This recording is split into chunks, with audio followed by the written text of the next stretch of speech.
টলিউডে জোর গুজব রাজ চক্রবর্তীর নয়া গার্লফ্রেন্ড নাকি শুভশ্রী। মিমি বিয়োগের পরে কি তবে শুভশ্রী যোগ? কিন্তু শুভশ্রী স্পষ্ট জানালেন এই গুজবের সঙ্গে তার এতটুকুও যোগাযোগ নেই।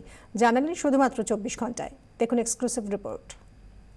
নিজের সঙ্গে পরিচালক রাজ চক্রবর্তীকে জড়িয়ে এই গুজবে ভীষণ বিরক্ত শুভশ্রী।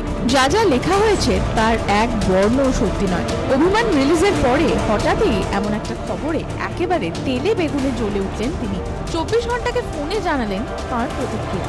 তার বক্তব্য, ব্যক্তিগত জীবন নিয়ে আমি কখনো জাহির করে বেড়াই না, এমনকি আমার পরিবার বাবা মায়ের সঙ্গেও যেটুকু সময় কাটাই সেটাও ব্যক্তিগত রাখতে চাই।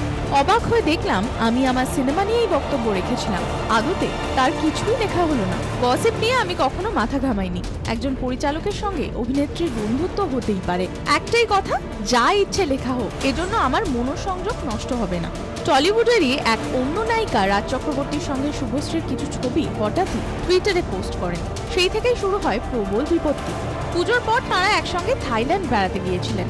সেই থেকেই সকলের মনে জল্পনার সূত্রপাত। শুভশ্রী আরও জানিয়েছেন আমাদের প্রতিনিধিকে, আপাতত তিনি ব্যস্ত তাঁর পরবর্তী ছবির প্রস্তুতির জন্য।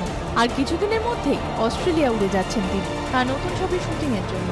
মাথা থেকে এই সব গুজব একেবারে বের করে ফ্রেশ মুডে কাজ করবেন তিনি। Box office bureau.